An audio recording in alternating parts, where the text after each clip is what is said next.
Entrez, bonjour. Bonjour, merci de nous recevoir. Avec plaisir, installez-vous. Alors expliquez-nous un petit peu où sommes-nous? Alors là, nous sommes, on était dans l'entrée, et nous voilà dans le salon, la pièce à vivre, la pièce familiale. Vous êtes entouré de vos livres. Il y a beaucoup de livres, mais il y en a partout dans la maison. Là, ce ne sont pas que mes livres, ce sont les livres de la famille en général.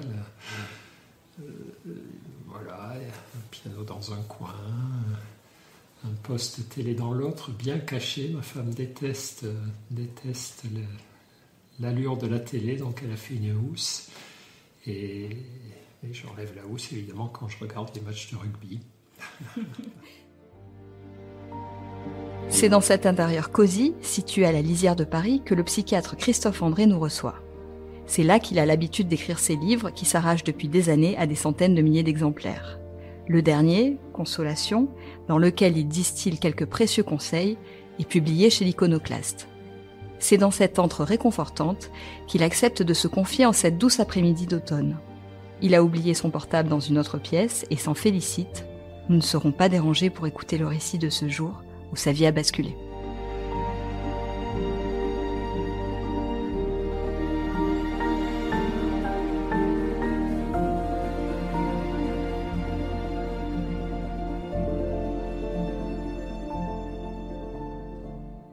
C'était un jour d'automne. Nous étions en voyage, en vacances avec mon meilleur ami de l'époque, Michel, au Portugal, au sud du Portugal. On avait 2 grosses motos, on faisait beaucoup de motos ensemble. C'était mon meilleur ami et on partageait tout, et donc notre passion pour la moto, etc. Et puis il roulait devant moi et un monsieur, un paysan du coin qui était en mobilette avec une petite carriole derrière, tout à coup, alors qu'on le doublait, a décidé de tourner à gauche sans prévenir. Et mon ami l'a percuté, a fait une grande glissade et est allé s'écraser contre un arbre. Et le temps que j'arrive, voilà, il était en train de mourir et il est mort dans mes bras.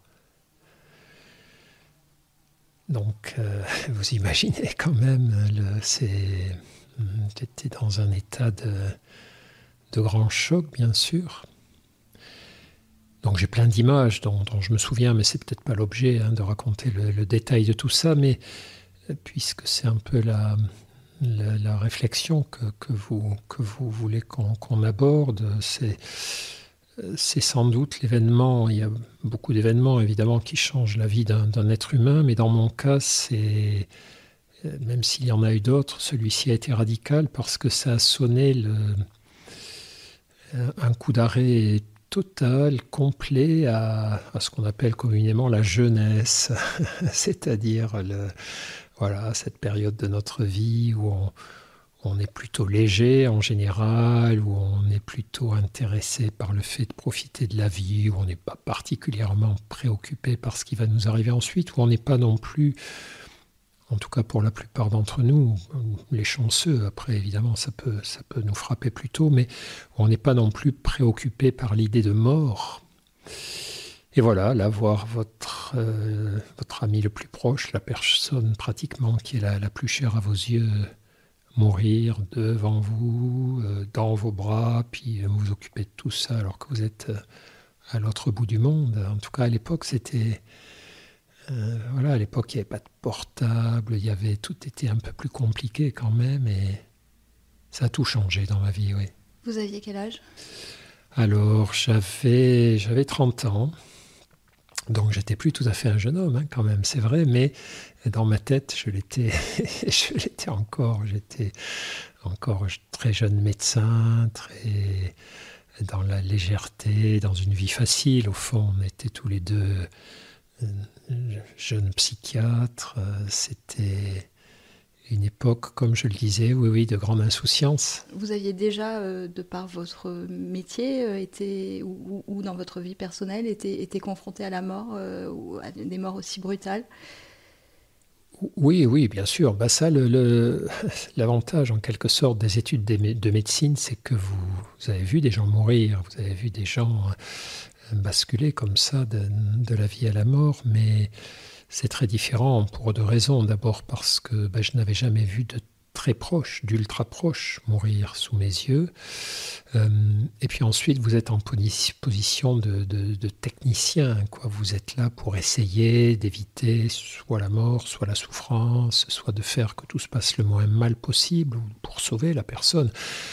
Là, dès que je me suis approché, j'ai vu qu'il avait ce qu'on appelle une dissection aortique, c'est-à-dire le choc avait été violent, avait séparé son cœur de l'artère aorte et il était en train de rendre son dernier soupir. Ça, on le voit très vite, on le sait quand on est médecin.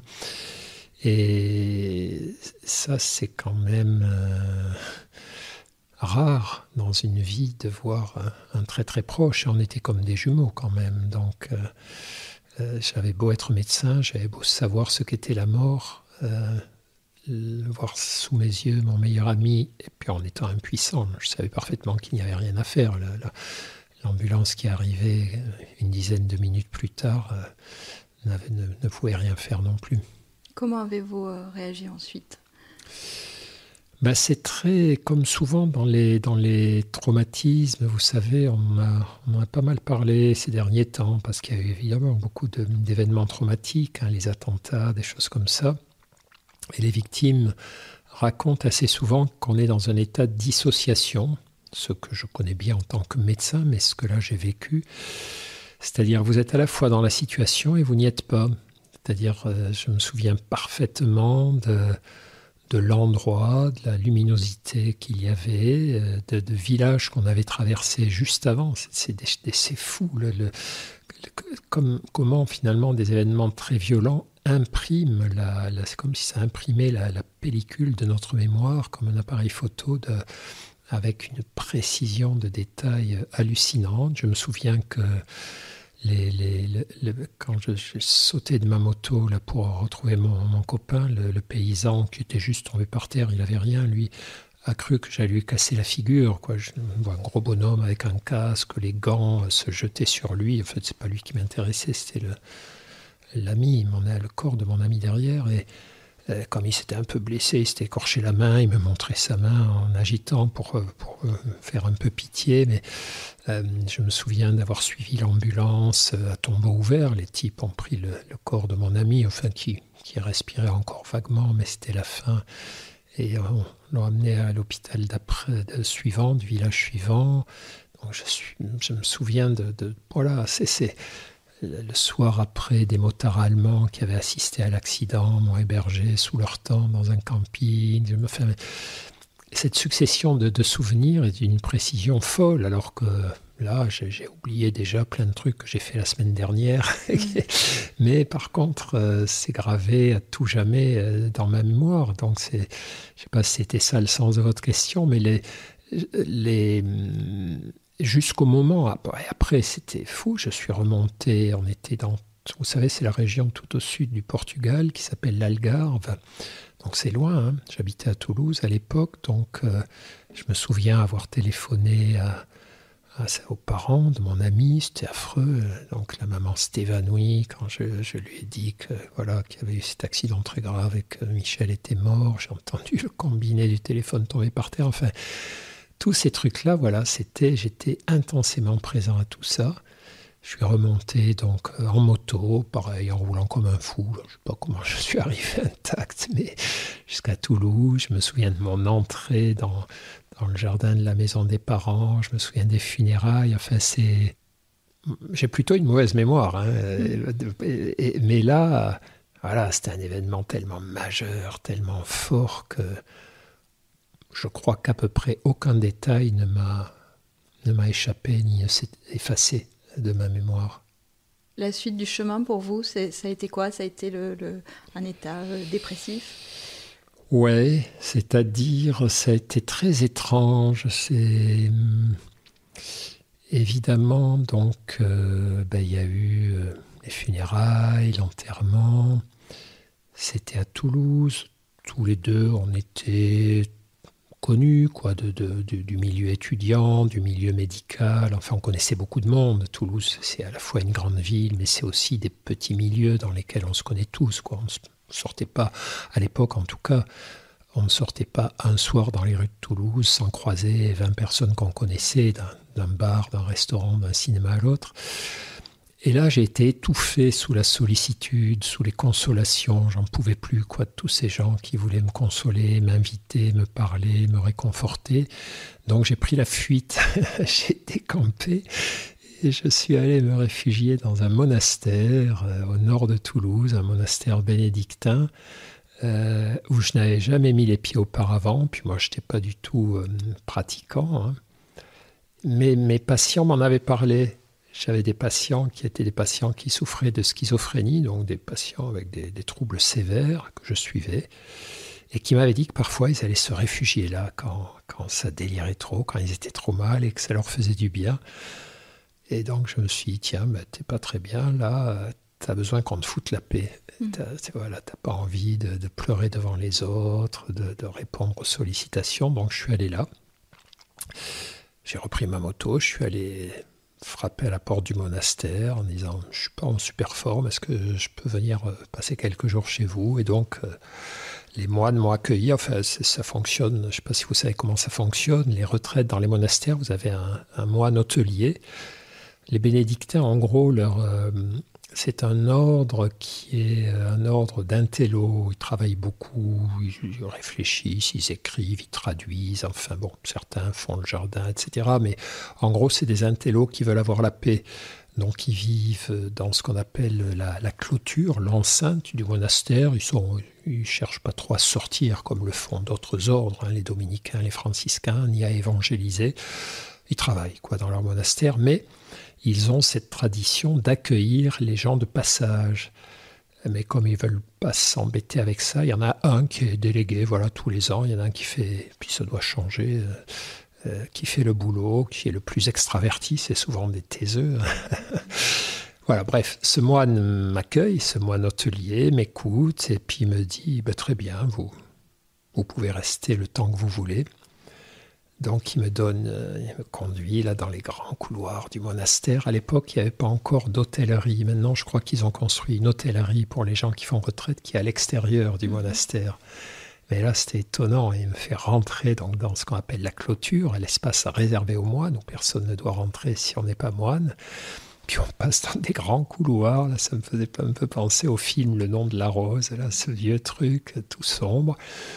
Il m'attribue une chambre à côté des chambres des moines, quoi.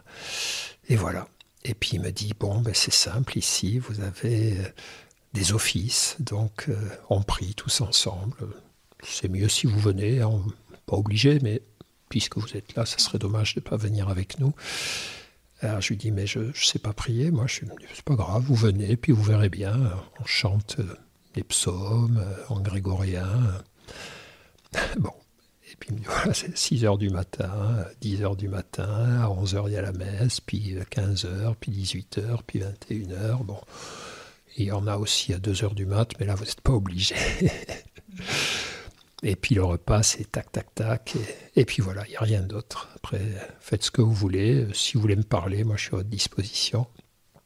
Donc, je rentre dans ce truc-là, puis je vais à mon premier office. Je ne sais pas, ça doit être l'office de fin de journée, les laudes, ou je ne sais pas comment ils appellent ça.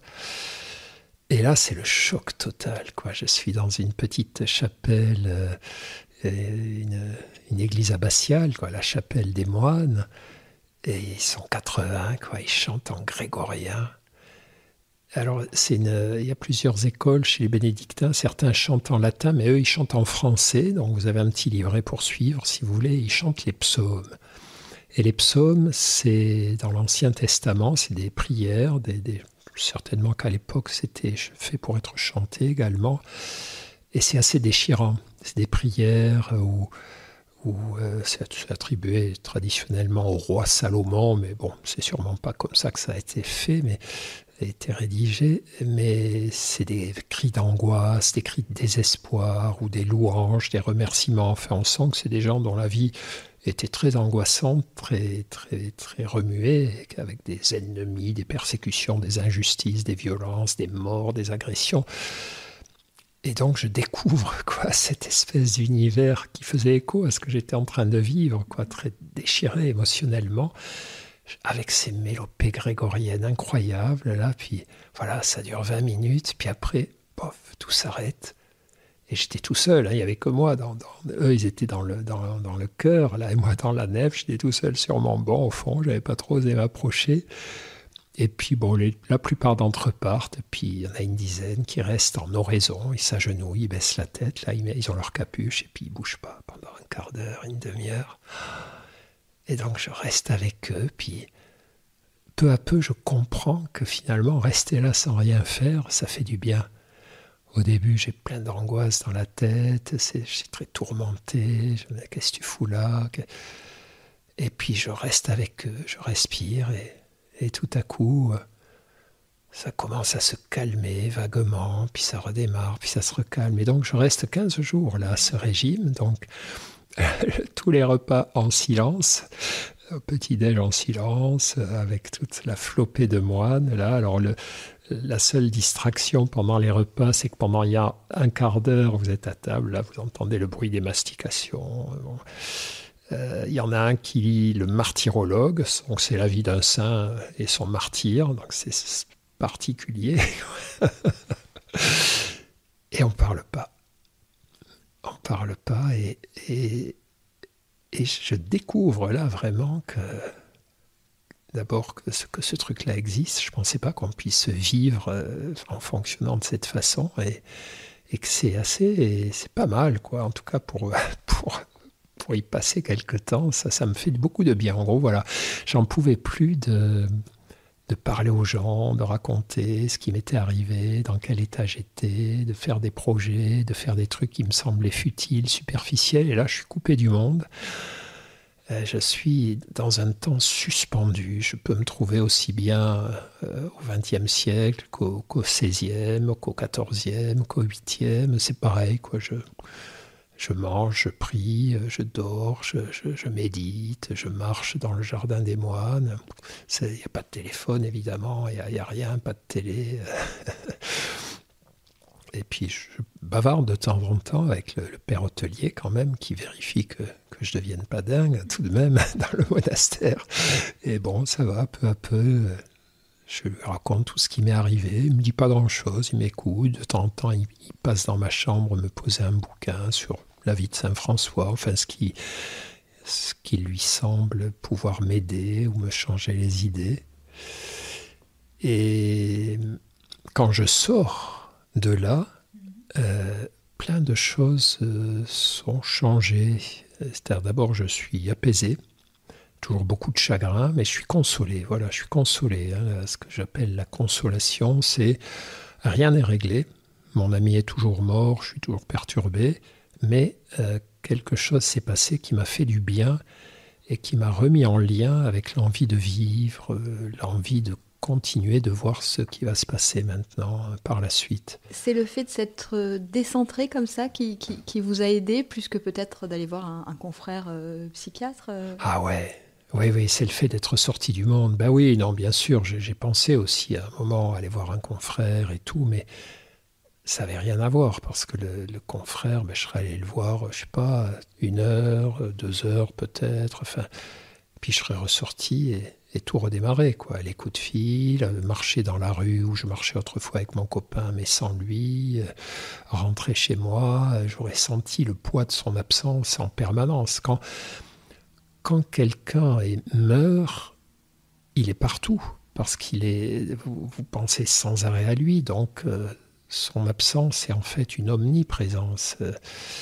Et donc si vous continuez de fréquenter les lieux où vous vous trouviez avec cette personne, eh bien, chaque objet, avec lui par exemple, chaque coin de rue à Toulouse me rappelait son absence. C'est des endroits, un tel endroit on avait dragué des filles, tel endroit on avait fait une blague à des copains, tel endroit on avait essayé de voler des canards sauvages dans le parc pour essayer de les manger. C'était toutes ces bêtises qu'on fait quand on est étudiant. Là, au monastère, j'étais hors du monde, hors du temps, donc sa mort me taraudait toujours, mais j'étais dans un monde qu'il n'avait pas connu, dans lequel on n'avait rien fait ensemble, et je crois que ça a été important. ce qui a été important aussi, c'est que j'ai découvert à ce moment-là, finalement, de loin, ce qu'était la méditation, qui allait devenir une des grandes passions de ma vie, enfin une des grandes découvertes de ma vie. Même si c'était une méditation chrétienne, on ne me l'avait pas présenté comme ça, mais voilà, ça, ces deux choses ont été importantes. Vous aviez choisi la psychiatrie, pourquoi vous ? Oh, j'avais choisi la psychiatrie parce que, alors ça je le dis avec le recul, sur le moment je n'en étais pas conscient, mais parce que j'en avais besoin. J'en avais besoin parce que mes parents allaient mal, ils avaient des problèmes psychiatriques, parce que du coup, je n'étais pas hyper équilibré moi non plus, et je devais avoir l'intuition que si je ne m'occupais pas de moi, je pouvais aller mal moi aussi. Et donc, mais ça s'est fait un peu par hasard, j'aurais très bien pu ne pas être psychiatre si Freud n'avait pas été au programme de philo en terminale. J'étais en classe scientifique, comme j'étais un bon élève à l'époque, tous les bons élèves, on les mettait en classe scientifique. Et enfin, j'étais bon élève pour avoir la paix. J'avais repéré qu'on était moins emmerdé par les parents et par les profs quand on avait des bonnes notes que quand on avait des mauvaises. Donc moi, j'aimais comme foutre la paix, donc j'avais des bonnes notes, comme ça, personne ne me cassait les pieds. On oublie les bons élèves, c'est ceux qui travaillent mal, qui attirent l'attention. Et en tout cas, voilà, j'étais bon élève. Et donc, on m'avait mis en classe scientifique. À l'époque, les garçons de classe scientifique, ils rêvaient tous d'être ingénieurs. J'ai passé mon bac en 73, donc c'était l'époque où on envoyait encore les équipages Apollo sur la Lune. Enfin bon, la conquête de l'espace, le Concorde, ça faisait rêver les garçons, tous ces trucs-là. Et donc, ça ne me faisait pas trop rêver, moi, mais je me disais, voilà, c'est un métier intéressant quand même. Et puis en terminale, on avait un prof que j'adorais pas d'ailleurs, mais en tout cas, et il y avait Freud au programme, donc l'introduction à la psychanalyse, donc bon élève, je lis Freud en entier, et là je tombe à la renverse. Là je me dis, punaise, c'est trop bien ce truc. Je découvre la psychologie. On ne parlait pas de psychologie à la maison, ni dans mon milieu social. Je n'étais pas dans un milieu social bourgeois, parce qu'on en parlait, la psychanalyse était à la mode à l'époque, mais pas chez moi. Moi j'étais chez les prolos, c'était des trucs de bourgeois, ça, la psychanalyse, des prises de tête de bourge. Et là, quand même, je me dis, mince, c'est top, ce mec est top, ce qu'il écrit est top, cette discipline est top. Qu'est-ce qu'il faisait déjà ? Ah oui, il était psychiatre, je vais faire psychiatre, moi aussi. Un bon psy, c'est un psy qui a surmonté ses souffrances ? Alors, je ne crois pas que ça soit obligatoire, non. Moi, j'ai des collègues psychiatres qui n'ont pas beaucoup souffert, apparemment, en tout cas qui ne m'ont pas dit avoir beaucoup souffert et qui sont très bons. Mais je pense qu'avoir surmonté ces souffrances donne quand même un petit plus avec certains patients, peut-être, ou en tout cas, moi, ça m'aura aidé dans mon cas à mieux comprendre certains patients, mais finalement, c'est peut-être, j'habille peut-être ça de manière un peu déformée. En réalité, moi, ce que j'ai éprouvé en étant psychiatre, c'est que ça m'a aidé, moi. Ça a aidé mes patients, certainement, que j'ai connu un certain nombre des symptômes qu'ils connaissaient, mais j'aurais pu aussi les apprendre dans les livres, et puis par mon empathie, en les écoutant bien, mais surtout, ça m'a aidé. C'est-à-dire, tout ce que je faisais faire à mes patients, c'est des choses que j'avais fait moi-même, ou que je faisais moi-même. En tout cas, j'étais très proche d'eux aussi, parce que mon patient intérieur voyait un petit peu le boulot qu'on faisait, en bénéficiait, s'en inspirait. Et donc, si j'avais été ingénieur comme prévu, j'aurais certainement eu besoin d'aller voir un psy. Là, j'étais au cœur du réacteur, donc je me formais, j'étais un peu supervisé par des anciens, donc ça me soignait également, bien sûr. Des années après l'accident, une rencontre a été aussi décisive pour vous redonner goût à la vie, c'est celle de votre épouse. En quoi est-ce que ça a été un moment clé pour vous ? Alors c'est un moment lié d'ailleurs, la rencontre avec mon épouse, c'est-à-dire ça la vexe quand je lui dis ça, mais si je l'avais rencontré alors que j'étais encore en couple, entre guillemets, avec mon copain, on n'avait pas de relation homosexuelle, mais on était un vrai couple quand même, hein, il n'y avait pas de place pour d'autres personnes, eh ben, j'aurais eu une liaison avec elle, probablement, parce qu'elle me plaisait, mais je me serais débrouillé pour faire capoter la liaison, ou mon copain se serait débrouillé pour m'expliquer qu'il y avait beaucoup mieux, etc. On se surveillait l'un l'autre. Dès qu'il y en avait un qui commençait à tomber un tout petit peu amoureux, l'autre déclenchait une opération séduction avec d'autres filles à d'autres endroits, et on se prêtait au jeu. Et voilà. Et donc oui, la disparition de mon copain m'a laissé veuf, en quelque sorte, et triste et malheureux, et du coup, à ce moment-là, quand j'ai rencontré ma future épouse, j'étais réceptif et disponible, ce que je n'aurais pas été tant que j'étais avec mon meilleur ami.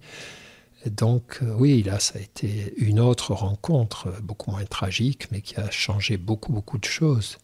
Beaucoup, beaucoup de choses, évidemment, parce qu'elle est très différente de moi. Elle m'a apporté beaucoup de manières de voir le monde dont je ne disposais pas, auxquelles je ne croyais pas. Puis après, il y a eu aussi la paternité. Après, il y a eu des tas de moments qui m'ont transformé. Mais là, voilà, la mort de mon ami a eu ce côté instantané et radical.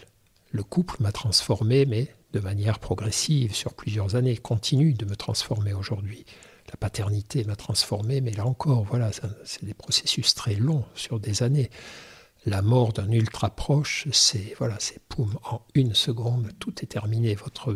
L'ancien monde s'effondre et vous ne savez pas du tout qu'est-ce qui va se passer dans le nouveau, à quoi va ressembler le nouveau, ou même s'il y en aura un. Vous étiez très, très anxieux avant même l'accident. Est-ce que ça a renforcé cet état des choses chez vous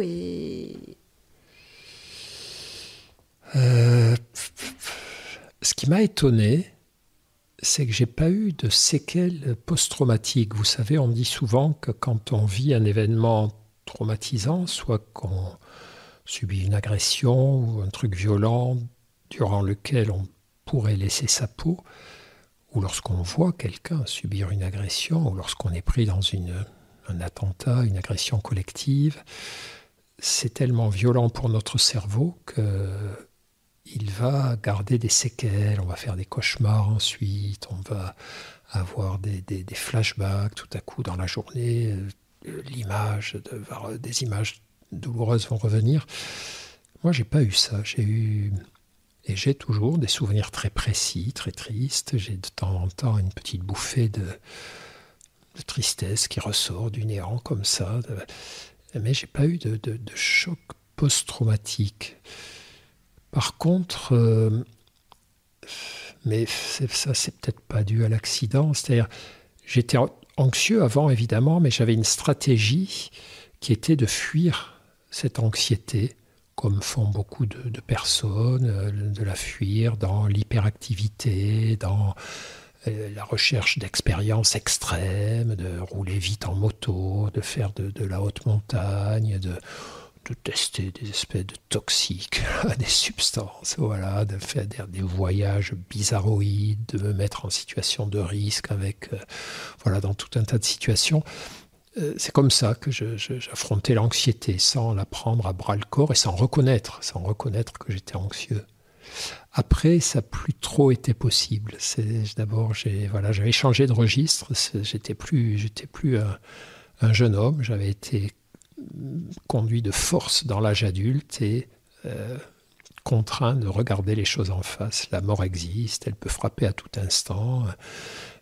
Tu dois te comporter différemment, finis la rigolade, arrête de faire n'importe quoi avec ta vie, arrête de faire du mal aux gens aussi, parce que j'étais un gentil docteur, mais on n'était pas sympa avec les filles, quoi. On était des séducteurs, donc on ne voulait pas de mal, mais quand c'était fini, quoi. Voilà.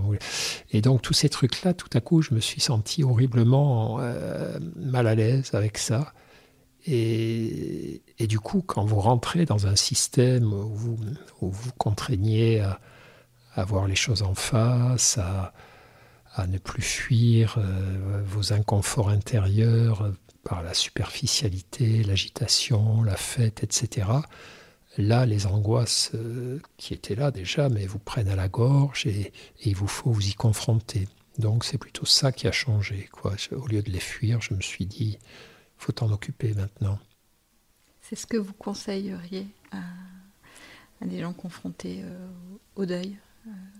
Oh, alors là, je ne me permettrai pas de donner des conseils généraux. Je crois que les deuils, c'est selon le moment dans sa vie où ça nous touche, selon la personne qu'on a perdue, selon les ressources dont on dispose à cet instant-là. Ça, c'est d'une variété considérable. Mais moi, vous voyez, le deuil, ce dont j'avais besoin dans le deuil, c'est d'être seul, d'avoir la paix, d'être avec ces moines qui ne savaient pas qui j'étais, qui ne s'intéressaient pas à moi, quoi, qui s'en foutaient. C'est ça qui me faisait du bien. Tout en sachant quand même que je n'étais pas vraiment seul, qu'il y avait des tas de gens qui m'aimaient, qui étaient prêts à m'aider, mais je n'étais pas prêt à recevoir leur aide.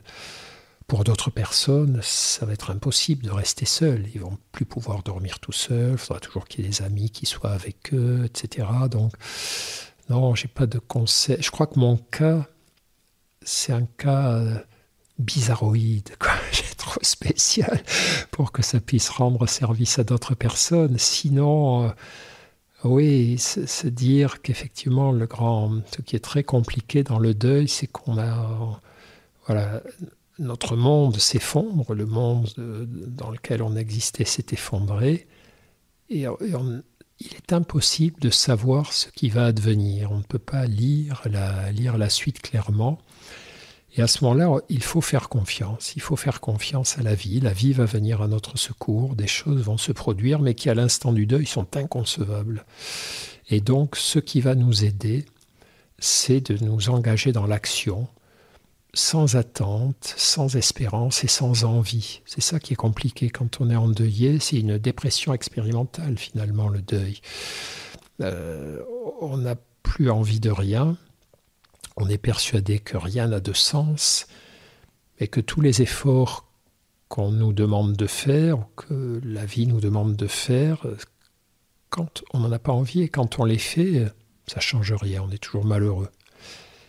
Et pourtant, il faut les faire. Pourtant, c'est eux qui peu à peu, c'est eux qui d'abord nous maintiennent en vie, et c'est eux qui peu à peu vont faire revenir le goût de la vie. Mais au départ, oui, on est exactement dans la situation des personnes déprimées, quoi. Elles ont envie de rien faire et quand elles se forcent à le faire, ça leur fait aucun plaisir. Mais si elles ne font rien, elles s'aggravent. Donc ce serait le seul conseil que je donnerais, mais bon, c'est poussif et je pense que c'est à chaque fois tellement sur mesure, quoi, ce qu'il faut faire. Je crois qu'en plus, dans les premiers temps, il ne faut pas donner trop de conseils aux endeuillés. Il faut juste être là et les consoler, leur dire, voilà, écoute, je suis là, je t'aime, si je peux t'aider, dis-moi en quoi, et si tu ne vois pas en quoi, moi, je te proposerais bien qu'on aille marcher tous les deux, je te proposerais bien qu'on fasse les courses, ton frigo est vide, je te proposerais bien qu'on s'occupe de tous ces papiers là que tu laisses traîner depuis 15 jours parce que tu n'as plus la force. Voilà, c'est affection, présence, action. Les conseils, les blablas, ça viendra après. Plutôt on console dans un premier temps avant de conseiller. Qu'aurait pensé votre ami de votre trajectoire et du psy star que vous êtes devenu, incontournable? Ah, je me suis jamais posé la question. Alors, le système que j'ai adopté avec lui, j'ai beaucoup pensé à lui, je pense encore à lui très souvent. Au début, je vivais par procuration, je lui dédiais mes moments de vie. Voilà, chaque fois que je faisais un truc agréable, je lui disais, tu vois, ça c'est pour toi, tu le fais avec moi et tout. Après, il a continué d'être là parce que j'ai encore plein de livres qui lui appartiennent. J'ai tous ces journaux intimes, tous ces papiers. Ça, j'ai jamais eu le courage d'ouvrir le carton. J'ai ça caché dans un coin de la maison. Je ne sais pas si je regarderai un jour, mais c'est là. Je suis encore très proche de son frère et de sa sœur. Je fais partie de la famille, on est cousins. Enfin, on est cousins, on est devenus comme des cousins germains, des cousins proches. Qu'est-ce qu'il aurait pensé? C'est c'était un gars brillant. C'est un gars très brillant, très créatif, qui était drôle, qui était très bon psychiatre. Peut-être il aurait fait une super carrière lui aussi, peut-être ça l'aurait fait rire ce que je suis devenu finalement, c'est tellement loin de ce que nous étions. Il aurait charrié, il aurait... Ouais. Vous me racontiez une précédente fois que lorsque vous allez maintenant dans un dîner et que vous regardez quelqu'un sans parler, tout de suite on vous demande mais qu'est-ce que vous pensez? Qu'est-ce que vous êtes en train de projeter sur moi? Quel est mon problème, docteur? Ça l'aurait amusé, ça? Bien sûr, oui, bien sûr, parce que à l'époque de notre relation, évidemment, on était très, très dans la provocation, très dans la contestation, on se moquait facilement, quoi, des gens qui se prenaient au sérieux. Et là, me voir avec plein de gens qui me considèrent à tort comme voilà, le vieux sage qui fait de la méditation, tous ces trucs qui ne correspondent pas vraiment à moi. Ça l'aurait beaucoup fait rire, effectivement, mais peut-être que lui aussi serait devenu quelqu'un de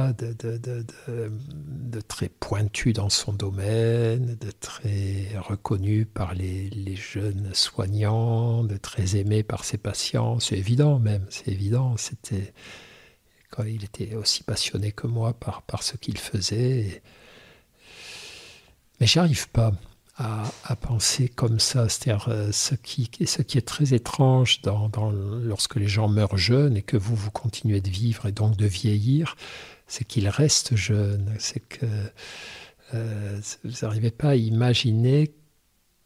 Ils sont dans une bulle, ils sont immortalisés en quelque sorte à l'époque à laquelle ils appartenaient. Et finalement, chaque fois que je pense à lui, je crois que je pense à lui en m'imaginant jeune moi aussi. Mais j'arrive pas à me voir, moi aujourd'hui, vieux, chauve, barbu, parlant au jeune homme qu'il était. Quand j'imagine voilà, que je lui parle, je suis de nouveau jeune, chevelu. C'est un drôle de truc, effectivement. Il est toujours très vivant, mais très jeune et ouais, dans une espèce de bulle immortelle à laquelle je n'appartiens plus. Il se serait reconnu dans votre intérieur. Décrivez-nous un petit peu les objets qui nous entourent. Ouais, oui, il se serait reconnu parce que c'est un intérieur un peu bordélique. Hein, chez nous, c'est pas chic, c'est un peu bohème. Mais il y a des dessins d'enfants au mur, il y a des meubles qui sont pas sortis, quoi, qui sont un peu dépareillés. Il y a des couleurs dans tous les sens. Des vieux objets qui traînent, une sculpture d'un grand-oncle de ma femme, à côté d'une sculpture de chouette d'une de nos filles, une espèce de petit dessin que m'a fait un copain qu'on a encadré, une vieille table toute je ne sais pas d'où elle sort, avec pleine de trous, un peu bancale. Un accordéon ? Un accordéon. Vous ne jouiez pas d'accordéon à l'époque ? Non, j'ai commencé à jouer de l'accordéon en arrivant à Paris. À Toulouse, je ne jouais pas d'accordéon. Non, pour moi, Paris, c'était la ville de l'accordéon. Et je me suis dit, tiens, allez, maintenant que tu es à Paris, je suis venu à Paris pour suivre mon épouse et j'ai décidé d'apprendre l'accordéon. Il y a une vieille chaîne, vous voyez, la chaîne IFI qu'il y a derrière vous, là-bas, le vieux truc gris. C'est la chaîne IFI que je me suis achetée avec mon premier salaire d'interne. Donc en 1980, elle a 42 ans, elle marche encore, plus très bien. Tapez dessus. Ouais, elle fait des crouics épouvantables. Ce tableau-là, qui est au-dessus de la chaîne, c'est un tableau que j'avais acheté 1 an après la mort de mon ami. À l'époque, c'était une jeune peintre, je ne sais pas si elle existe encore, ni quelle est sa cote, je pense qu'elle a, je sais pas, enfin, c'est pas un tableau précieux en tout cas, et ça s'appelle Ex voto au poumon. Ex voto au poumon, c'est-à-dire, voilà, et ça me rappelle mon ami. Ça me rappelle mon ami qui a été frappé par ce choc au niveau des poumons. On voit un petit bonhomme en prière en bas, là, une petite silhouette noire, et la grande silhouette, vous voyez, du bonhomme avec ses 2 poumons. C'est un tableau un peu expressionniste. Hein. Il faut Voilà, il est là en fait. En commençant l'entretien, j'avais absolument pas pensé à vous parler de ce tableau, mais il est toujours là depuis le début. Il m'a suivi partout. Merci. Merci à vous.